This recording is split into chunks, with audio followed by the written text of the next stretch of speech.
আসসালামু আলাইকুম প্রিয় দর্শক, অন্য মঞ্চের আলাপচারিতায় আপনাদের সকলকে আমন্ত্রণ জানাচ্ছি। আওয়ামী লীগের নিষেধাজ্ঞা তুলে নিতে আন্তর্জাতিক চাপের মুখে আছে অধ্যাপক ইউনূস ও তার উপদেষ্টা পরিষদ। সে চাপ সরকারের জন্য বেড়েছে মার্কিন সংগঠন ইন্টারন্যাশনাল রিপাবলিকান ইনস্টিটিউট বা IRI এর সফরের কারণে। IRI এর প্রতিনিধি দলের কাছে জাতীয় পার্টি সহ বেশ কয়েকটি দল ও সুশীল সমাজের প্রতিনিধিরা সুষ্ঠু, অবাধ, নিরপেক্ষ ও অন্তর্ভুক্তিমূলক নির্বাচনের জন্য আওয়ামী লীগের নিষেধাজ্ঞা তুলে নেওয়ার দরকার বলে মত দিয়েছে। জাতীয় পার্টির চেয়ারম্যান GM কাদের প্রকাশ্যে বলেছেন, জাতীয় পার্টি ও আওয়ামী লীগকে ছাড়া নির্বাচন হতে দেওয়া হবে না। GM কাদের এমন মন্তব্যের পর রাজনৈতিক মহলে বেশ চাঞ্চল্য দেখা দিয়েছে। আবার একই দিনে বার্তা সংস্থা অ্যাসোসিয়েটেড প্রেস বা এপিতে সাবেক প্রধানমন্ত্রী শেখ হাসিনার ছেলে সজীব অজেদ জয়ের একটি বিস্তর সাক্ষাৎকার ছাপা হয়েছে। সেখানে তিনি বলেছেন, একটি নির্দিষ্ট রাজনৈতিক দলকে বাদ দিয়ে নির্বাচন করা হলে তা একটি প্রহসন হবে। তবে দেশি বিদেশি এমন চাপের মুখে অধ্যাপক ইউনূস ও তার ঘনিষ্ঠজনরা কৌশল খুঁজছেন কিভাবে আওয়ামী লীগকে আটকানো যায়। সরকার একাধিক সূত্র বলছে, আওয়ামী লীগের নিষেধাজ্ঞা তুলে নিতে হলে সরকার তার আগে এমন পরিস্থিতি তৈরি করতে চায় যাতে দলটি কোমর সোজা করে দাঁড়াতে না পারে। সে কৌশল বাস্তবায়নে গণপ্রতিনিধিত্ব আদেশ বা RPO সংশোধনীতে চূড়ান্ত অনুমোদন দিয়েছে উপদেষ্টা পরিষদ। সংশোধনীটিতে আদালত কাউকে পলাতক ঘোষণা করলে তিনি নির্বাচনে প্রার্থী হওয়ার অযোগ্য হবেন এমন বিধান যুক্ত করা হয়েছে। বিশ্লেষকরা বলছেন, এই সংশোধনীটিকে সরকার আওয়ামী লীগের বিরুদ্ধে ডাবল প্লেট হিসেবে ব্যবহার করতে চায়। একদিকে আওয়ামী লীগের প্রথম সারির নেতারা পলাতক থেকে নির্বাচন করতে পারবেন না, আবার নির্বাচন করার জন্য দেশে আসলে গ্রেপ্তার হবেন। সরকার একটি সূত্র বলছে, আওয়ামী লীগকে কেন্দ্র করে অবাধ, সুষ্ঠু ও নিরপেক্ষ নির্বাচনের ইস্যুটিকে সামনের দিনগুলোতে জটিল করতে চায় সরকারের কোর গ্রুপ ও তার মিত্ররা। এমন পরিস্থিতি তৈরি করতে চায় যাতে নির্বাচন পিছিয়ে যায়। সে আশঙ্কার কথা এরই মধ্যে প্রকাশ করে ফেলেছেন বিএনপির মহাসচিব মির্জা ফখরুল ইসলাম আলমগীর। প্রশ্ন হলো, একদিকে নির্বাচন পেছানোর শঙ্কা, অন্যদিকে সবার অংশগ্রহণের দাবি, এসব নিয়ে কি হতে যাচ্ছে আগামী নির্বাচনে। চলুন যাওয়া যাক বিশ্লেষণে। আওয়ামী লীগের নিষেধাজ্ঞা তুলে নেওয়ার জন্য অধ্যাপক ইউনূসের ঘনিষ্ঠ হিসেবে পরিচিত 6টি আন্তর্জাতিক মানবাধিকার সংগঠন যৌথ চিঠি পাঠিয়েছে। এর আগে থেকে অনেকগুলো বিদেশি রাষ্ট্রদূত বিষয়টি সরকারের নজরে এনেছে। আবার ফেব্রুয়ারির প্রথমার্ধে ত্রয়োদশ জাতীয় সংসদ নির্বাচন অনুষ্ঠিত হবে। সরকার এমন ঘোষণার পর আদৌ নির্বাচনের পরিবেশ আছে কি না তা যাচাইয়ের জন্য বিভিন্ন দেশের প্রভাবশালী সংস্থা বাংলাদেশে আসা শুরু করেছে। বর্তমানে বাংলাদেশে এসে বিভিন্ন দল, সংগঠন ও প্রতিনিধিদের সাথে বৈঠক করছে যুক্তরাষ্ট্রের প্রভাবশালী সংস্থা ইন্টারন্যাশনাল রিপাবলিকান ইনস্টিটিউট বা IRI। বাংলাদেশে এসেছে Netherlands institute for multi party democracy বা NIMD। আগামী 25 থেকে 31 অক্টোবর যুক্তরাজ্য থেকে বাংলাদেশ সফরে আসবে কমনওয়েলথ সেক্রেটারির পক্ষ থেকে নির্বাচনের সম্ভাব্যতা যাচাইয়ের জন্য একটি দল। দর্শক, IRI এবং কমনওয়েলথ টিমের রিপোর্টের উপর আগামী নির্বাচনে যুক্তরাষ্ট্র, কমনওয়েলথ এবং যুক্তরাজ্যের পর্যবেক্ষক আসা এবং নির্বাচনী সহযোগিতার বিষয়টি চূড়ান্ত হবে। এক কথায় অধ্যাপক ইউনূস যে বিশ্বকে নির্বাচন করে দেখিয়ে দিতে চান, সেটির সফলতা অনেকখানি নির্ভর করছে এর উপর। বাংলাদেশের সফরে আসা এসব বিদেশি সংস্থাগুলো সরকার অনুমোদিত দল ও গোষ্ঠীর সঙ্গে আলোচনার পাশাপাশি তারা সরকারের তোপের মুখে থাকা দলগুলোর সঙ্গেও কথা বলছে। ফলে সরকার একতরফা ভাষ্যের বাইরের তথ্য পাচ্ছে IRI সহ সংগঠনগুলো। ফলে এসব বৈঠক সরকার নীতি নির্ধারকদের জন্য তৈরি করছে অস্বস্তি। প্রতিনিধি দলের সদস্যরা 21 অক্টোবর যমুনায় প্রধান উপদেষ্টার সঙ্গেও বৈঠক করেন। সেখানেও অন্তর্ভুক্তিমূলক নির্বাচনের বিষয়ে আলোচনা হয়। অধ্যাপক ইউনূস বলেন, বাংলাদেশ একটি শান্তিপূর্ণ ও অন্তর্ভুক্তিমূলক নির্বাচনের পথে রয়েছে। সরকার শান্তিপূর্ণ ও উৎসবমুখর ভোট আয়োজনের বিষয়ে কাজ করছে। তবে সরকারের দাবির অসরতা ধীরে ধীরে পরিষ্কার হয়ে উঠছে IRI এর কাছে। মাঠ পর্যায়ে তাদের পর্যবেক্ষণ যুক্তরাষ্ট্রের নীতিতে কি প্রভাব ফেলবে সেটি বড় প্রশ্ন হয়ে উঠছে। 23 অক্টোবর জাতীয় পার্টির চেয়ারম্যান GM কাদেরের সঙ্গে বৈঠক করে যুক্তরাষ্ট্রের IRI প্রতিনিধি দল। সেখানে জাতীয় পার্টির পক্ষ থেকে জানানো হয়, বর্তমান অন্তর্বর্তী সরকার অধীনে জাতীয় নির্বাচন নিরপেক্ষ হবে না। ঢাকার একটি হোটেলে হয় এই বৈঠক। জাতীয় পার্টির দাবি, একটি অন্তর্ভুক্তিমূলক, সুষ্ঠু ও নিরপেক্ষ নির্বাচন না হলে রাজনৈতিক স্থিতিশীল সরকার প্রতিষ্ঠিত হবে না। এতে দেশের দুর্ভিক্ষ এবং গৃহযুদ্ধের মতো পরিস্থিতি সৃষ্টি হতে পারে। এই বৈঠকের আগে কাকরাইলে দলটির কেন্দ্রীয় কার্যালয়ের সামনে সমাবেশ অনুষ্ঠিত হয়। সেখানে জিএম কাদের অন্তর্বর্তী সরকারকে তুলোধুনো করেন, বলেন গৃহযুদ্ধ বাঁধিয়ে দেওয়ার পরিবেশ তৈরি করা হচ্ছে। অশান্তির কোনো নোবেল থাকলে এই সরকারের পাওয়া উচিত। দেশের আইন শৃঙ্খলা কোনো সময় এত খারাপ ছিল না। জিএম কাদের বলেন, আওয়ামী লীগকে যে বাদ দেওয়া হয়েছে এর কোনো অর্থ নেই। আওয়ামী লীগকে আপনি দল হিসেবে বাদ দিতে পারেন না বলে দাবি করেন জিএম কাদের।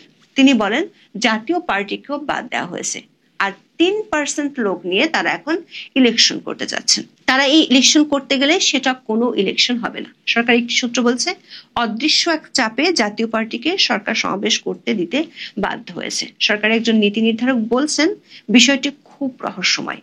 আওয়ামী লীগ সরকারের পতনের পর থেকে অন্তর্বর্তী সরকারের মিত্র দলগুলোর সহজ টার্গেটে পরিণত হয় জাতীয় পার্টি। ঢাকা সহ সারা দেশে আক্রান্ত হয় জাতীয় পার্টির কার্যালয়। তাদের রাজনৈতিক কর্মকাণ্ডের উপর রয়েছে অলিখিত নিষেধাজ্ঞা।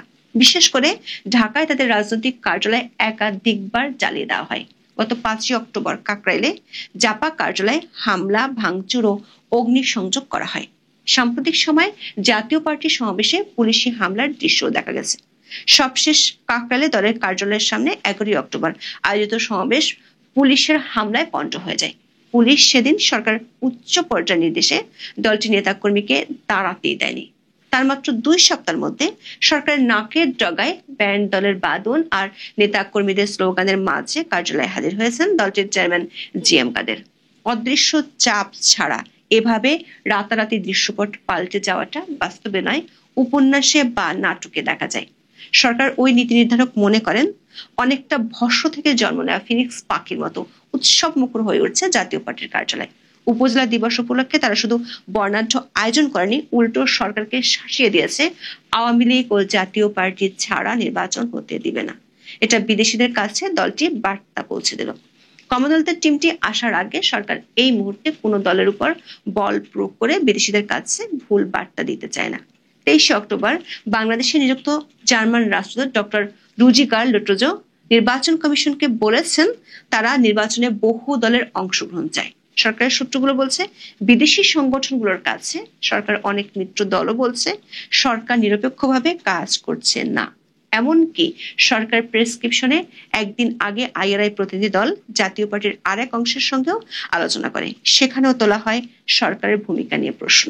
জাতীয় পার্টির আরেক অংশের চেয়ারম্যান আনিসুল ইসলাম মাহমুদ বলেন, তারা নির্বাচনমুখী দল, সব সময় নির্বাচনে অংশ নিতে প্রস্তুত, তবে বর্তমানে নির্বাচনের পরিবেশ নেই। এদিকে অধ্যাপক ইউনূসের অন্তর্বর্তী সরকারের কড়া সমালোচনা করেছেন সাবেক প্রধানমন্ত্রী শেখ হাসিনার ছেলে সজীব ওয়াজেদ জয়। তিনি বার্তা সংস্থা এপিকে বলেছেন, অন্তর্ভুক্তিমূলক নির্বাচন নিশ্চিত করার জন্য আওয়ামী লীগের উপর থেকে অবিলম্বে নিষেধাজ্ঞা তুলে নিতে হবে। জনাব জয় অধ্যাপক ইউনূসের বিরুদ্ধে ইসলামপন্থীদের ক্ষমতায় আনার জন্য কারচুপি নির্বাচনের পরিকল্পনার অভিযোগ করেছেন। দর্শক, একদিকে বিদেশি সংস্থাগুলোর চাপ, অন্যদিকে সফররত সংস্থাগুলোকে নির্বাচনের পরিবেশ আছে এমন পরিস্থিতি দেখাতে হচ্ছে। সরকারি সূত্রগুলো বলছে, সরকারের জন্য আওয়ামী লীগের নিষেধাজ্ঞার ইস্যুটি এখন বিস্ফোরা হয়ে গেছে। আইআরআই এর প্রতিনিধিরা সরকারের কাছে জানতে চেয়েছে, নির্বাচন কমিশনের নিবন্ধিত 52টি দলের মধ্যে 25টি দল নিয়ে জাতীয় ঐক্য হয় কিভাবে, বাকি দলগুলোর বিষয়ে সরকার কি ভাবছে। অর্ধেকের বেশি নিবন্ধিত দলকে বাইরে রেখে সরকার কিভাবে আশা করে নির্বাচন নিরপেক্ষ ও সুষ্ঠু হবে। আন্তর্জাতিক চাপ বাড়ায় সরকারকে আওয়ামী লীগের নিষেধাজ্ঞার বিষয়ে নতুন করে ভাবতে হচ্ছে। বিষয়টি নিয়ে 22 অক্টোবর সরকারের কিংস পার্টি এনসিপির সাথে বৈঠকে অধ্যাপক ইউনূস ও তার 3 উপদেষ্টা আলোচনা করেছেন। সরকার এক্ষেত্রে বিকল্প কৌশল নিয়ে রেখেছে। আওয়ামী লীগের নিষেধাজ্ঞা যদি নানামুখী চাপের কারণে তুলে দিতে হয়, তাহলে সরকার আইনকে হাতিয়ার হিসেবে ব্যবহার করতে চায়। এর মধ্যে আইসিটি অ্যাক্টে 20 ধারা সংযুক্ত করা হয়েছে। সেখানে বলা হয়েছে, মানবতা বিরোধী অপরাধের অভিযোগ দায়ের হলেই সংসদ সদস্য নির্বাচনের যোগ্যতা হারাবেন। কিন্তু আইসিটিতে মামলা আছে 84টি, আর জুলাই আন্দোলনের মামলা আছে 834টি। এই মামলাগুলোর মাধ্যমে আওয়ামী লীগের নেতাদের বিরুদ্ধে আইনকে শক্ত হাতিয়ার হিসেবে ব্যবহার করতে চায় সরকার। সে লক্ষ্যে গণপ্রতিনিধিত্ব আদেশ বা আরপিও সংশোধনীতে চূড়ান্ত অনুমোদন দিয়েছে উপদেষ্টা পরিষদ। 23 অক্টোবর এই অনুমোদন দেওয়া হয়। নতুন সংশোধনীতে বলা হয়েছে, আদালত কাউকে পলাতক ঘোষণা করলে তিনি আর নির্বাচনে প্রার্থী হওয়ার যোগ্য হবেন না। এতদিন পলাতক থেকেও প্রতিনিধির মাধ্যমে প্রার্থীতা সাবমিট করে নির্বাচন করা যেত। আইনটি যে আওয়ামী লীগের প্রথম ও দ্বিতীয় সারি নেতাদের ঠেকাতেই করা হয়েছে সেটি পরিষ্কার উপদেষ্টা আসিফ নজরুলের কথায়। পলাতক আসামি বলতে কাকে বোঝানো হয়েছে এমন প্রশ্নের জবাবে তিনি বলেছেন, পলাতক হচ্ছে আদালত যখন পলাতক ঘোষণা করে। যেদিন আদালত আপনাকে আসতে বলছে, পত্রিকায় বিজ্ঞাপন দেওয়া হয়েছে, আসছেন না, তখন আদালত পলাতক ঘোষণা করে। দর্শক, এরই মধ্যে শেখ হাসিনা ও আসাদুজ্জামান খান কামালকে পলাতক ঘোষণা করে পত্রিকায় বিজ্ঞপ্তি দেওয়া হয়েছিল। সরকারের সূত্রগুলো বলছে, এই সংশোধনীটি শুধু আওয়ামী লীগের নেতাদের নির্বাচনে অংশ নেওয়া ঠেকাবে না, যদি কেউ নির্বাচনে অংশ নিতে চায় তাকে দেশে আসতে হবে এবং আসলে গ্রেপ্তার হওয়ারও আশঙ্কা থেকে যাচ্ছে।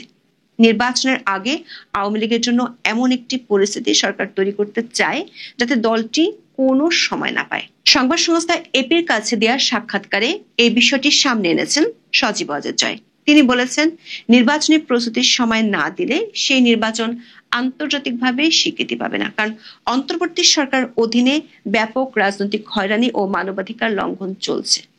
দর্শক, সরকার এমন কৌশলগুলো শুধু যে আওয়ামী লীগকে ঠেকানোর জন্য তা নয়, বরং অনেকেই মনে করছেন ফেব্রুয়ারিতে ঘোষিত নির্বাচন পিছিয়ে যাওয়ার ক্ষেত্রে আওয়ামী লীগের নিষেধাজ্ঞা ইস্যুটি অনেক বড় ইস্যু হিসেবে কাজ করতে পারে। জিএম কাদের যখন নির্বাচনের সব দলের অংশগ্রহণের দাবি তুলছেন, ঠিক তখন ভোট নিয়ে নতুন করে সংশয়ের কথা জানাচ্ছে বিএনপি। তাদের সন্দেহের তীর জামাত ও এনসিপির দিকে। মহাসচিব মির্জা ফখরুল ইসলাম আলমগীর ঢাকায় এক অনুষ্ঠানে নির্বাচনকে কেন্দ্র করে কিছু দলের মনোভাব নিয়ে হতাশার কথা জানান। বলেন, দুঃখজনকভাবে কিছু রাজনৈতিক দল নানা টালবাহানা করে নির্বাচনকে পেছানোর চেষ্টা করছে। একই দিনে আরেক অনুষ্ঠানে প্রধান উপদেষ্টার পক্ষ থেকে সাংবিধানিক আদেশ জারির দাবি নিয়ে প্রশ্ন তোলেন বিএনপি নেতা সালাউদ্দিন আহমেদ। যমুনায় 22 অক্টোবর ডক্টর মোহাম্মদ ইউনূসের সঙ্গে এনসিপি ও জামাতের সঙ্গে বৈঠকের পর বেশ চিন্তিত বিএনপির হাইকমান্ড। তারা মনে করছেন, রাষ্ট্রপতির সাংবিধানিক এখতিয়ার কেড়ে নিয়ে অধ্যাপক ইউনূস যদি জুলাই সনদ জারি করেন, তিনি আরেকটি আদেশে নির্বাচনও পিছিয়ে দিতে পারেন। দলটির অভ্যন্তরে নতুন করে আলোচনায় আসছে -3 তত্ত্ব। অনেকটা সেই বিজ্ঞাপনের মতো ইটের পর ইট গেঁথে প্রতিপক্ষের স্বপ্নই পূরণ হতে যাচ্ছে কিনা সেই আতঙ্ক তাড়া করছে বিএনপিকে। এখন এ পর্যন্ত সবাই বাংলাদেশে রাজনীতি নেই, যা আছে তা হলো গায়ের জোরে যে যতটুকু পারে সেটুকু আদায় করে নেওয়া। প্রশাসন, বিচার ব্যবস্থা সবই এখন দখলদারদের দখলে। সেখানেই আবার নতুন করে কথা উঠছে তত্ত্বাবধায়ক সরকার ব্যবস্থা, যে ব্যবস্থাটিকে একসময় ইতিহাসের পাতা থেকে মুছে ফেলা হয়েছিল সেটি আবার ফিরে আসছে। তার মানে ইউনূস যাচ্ছেন, তত্ত্বাবধায়ক ফিরছে। চলুন আলোচনা করে দেখা যাক। তত্ত্বাবধায়ক সরকার আবার আলোচনায়, আর এই ফিরে আসার আভাস মানেই এক অর্থে ডক্টর মোহাম্মদ ইউনূসের বিদায়ের ঘণ্টা। দেশে বিদেশে এখন একটি প্রশ্ন ঘুরছে, ইউনূস তুই কবে যাবি? ইউনূস সরকারের বৈধতা আজ দেশে বিদেশে সবখানে প্রশ্নবিদ্ধ। যে সরকার 2024 সালে সহিংসতার মধ্য দিয়ে ক্ষমতা দখল করেছিল, তার নেই কোনো সাংবিধানিক ভিত্তি, নেই জনগণের অনুমোদন। তারা শুরু থেকেই সংবিধান লঙ্ঘন করে ক্ষমতায় টিকে থাকার চেষ্টা করেছে, বিচারপতিদের সইজাল করে 106 ধারা দেখিয়ে এক ধরনের ভুয়া বৈধতার গল্প বানিয়ে। কিন্তু বাস্তবতা হলো এই সরকারের পায়ের নিচে এখন আর কোনো মাটি নেই। ঠিক এমন সময়ে আপিল বিভাগে শুরু হয়েছে তত্ত্বাবধায়ক সরকার ব্যবস্থা পুনর্বহালের শুনানি। এটি যেন রাজনৈতিক মঞ্চে নতুন এক দিক নির্দেশনা। আজ 7 সদস্যের বেঞ্চে প্রধান বিচারপতি সৈয়দ রেফাত আহমেদের নেতৃত্বে সেই শুনানি চলছে। যুক্তি উপস্থাপন করছেন ডক্টর শরীফ ভুইয়া, যার বক্তব্যে একটি স্পষ্ট সুর লক্ষ্য করতে পাই আমরা। সেটি হচ্ছে, বিচারপতি খায়রুল হকের নেতৃত্বাধীন যে বেঞ্চ 2011 সালে তত্ত্বাবধায়ক সরকার ব্যবস্থা বাতিল করেছিল, তারা সংবিধান ব্যাখ্যায় ভুল করেছেন, কারণ তারা দেশের রাজনৈতিক বাস্তবতা বুঝতে ব্যর্থ হয়েছিলেন। তিনি স্মরণ করিয়ে দেন যে 1996 সালে তত্ত্বাবধায়ক সরকার ব্যবস্থা চালু হয়েছিল আওয়ামী লীগের দাবিতেই। তৎকালীন ত্রয়োদশ সংশোধনী ছিল এক বিরল রাজনৈতিক ঐক্যমত্যের ফল, যার ফলে দেশে প্রথমবারের মতো একটি নির্বাচনী আস্থার পরিবেশ তৈরি হয়। বিচারপতি লতিফুর রহমানের নেতৃত্বে সেই সরকারই একমাত্র সফলভাবে ক্ষমতা হস্তান্তর করেছিল, মানে আওয়ামী লীগ সরকার। কিন্তু পরে আওয়ামী লীগ সেই ব্যবস্থার বিরুদ্ধে অবস্থান নেয় যখন তারা বুঝে যায় এই কাঠামোতে সুষ্ঠু নির্বাচন সম্ভব নয়, ক্ষমতায় ফেরা তো দূরের কথা। আর তখনই শুরু হয় তত্ত্বাবধায়ক বিরোধী আন্দোলন এবং শেষ পর্যন্ত আদালতের রায়কে হাতিয়ার করে ব্যবস্থাটি বাতিল করা হয়।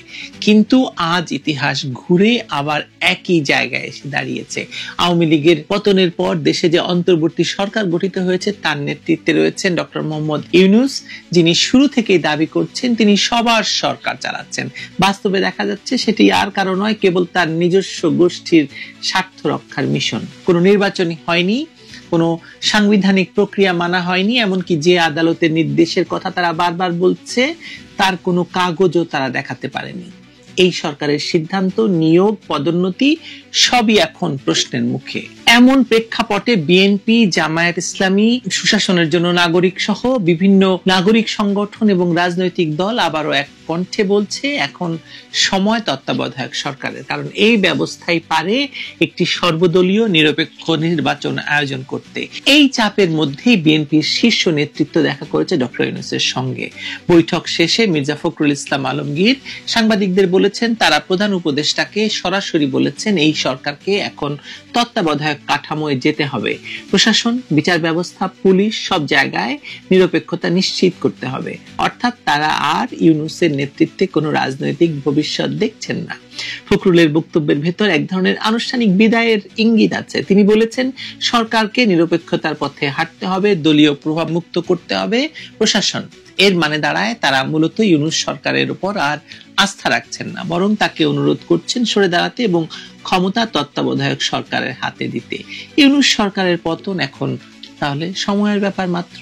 এরপর জামায়াত ইসলামী এবং এনসিপি নেতাদের সঙ্গে প্রধান উপদেষ্টার বৈঠক হওয়ার কথা রয়েছে, হবে। রাজনৈতিক বিশ্লেষকরা বলছেন এই বৈঠকগুলোর মধ্য দিয়ে ইউনূস নিজেকে প্রস্তুত করছেন এক ধরনের সম্মানজনক প্রস্থানের জন্য, কারণ তিনি জানেন আপিল বিভাগে যদি তত্ত্বাবধায়ক ব্যবস্থার পক্ষে রায় আসে তাহলে তার সরকারের কোনো বৈধতা আর থাকবে না। রাজনীতির মাঠে এখন কেউ প্রশ্ন করছে না তত্ত্বাবধায়ক ফিরবে কিনা, প্রশ্নটা হচ্ছে কবে ফিরবে, কিভাবে ফিরবে এবং যখন ফিরবে তখন কে থাকবেন তার নেতৃত্বে, মানে কে হবে তত্ত্বাবধায়ক সরকারের প্রধান। ইউনূস যদি চলে যায়, প্রায় সবার মুখেই এক কথা, যেই থাকুন ইউনূস থাকছেন না।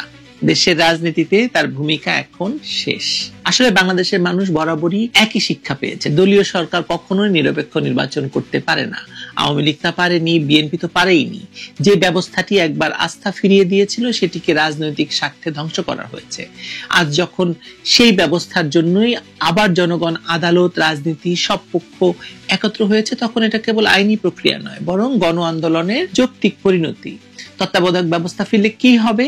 প্রথমত, দেশের অন্তত একটি রাজনৈতিক রোড ম্যাপ তৈরি হবে। দ্বিতীয়ত, আন্তর্জাতিকভাবে বাংলাদেশ আবার গ্রহণযোগ্যতা পাবে। তৃতীয়ত, জনগণ আবার ভোটের অধিকার ফিরে পাবে।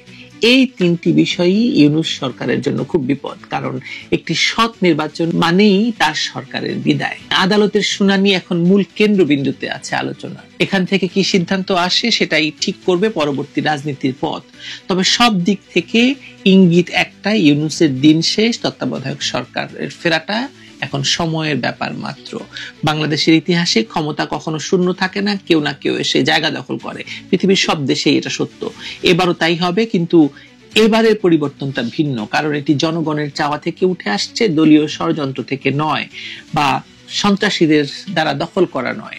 মানুষ এখন শুধু পরিবর্তন চায় না, বৈধতার পুনর্জন্ম চায়। কে জানে, হয়তো ইতিহাসের চাকা আবার ঘুরছে আগের পথে। ইউনূস যাচ্ছেন, তত্ত্বাবধায়ক ফিরছে, এই বাস্তবতা এখন আর কেবল অনুমান নয়, একটি দৃশ্যমান রাজনৈতিক বাস্তবতা বলেই তো মনে হচ্ছে। কি আপনার হচ্ছে না? আমার হচ্ছে। দেখা যাক কি হয়।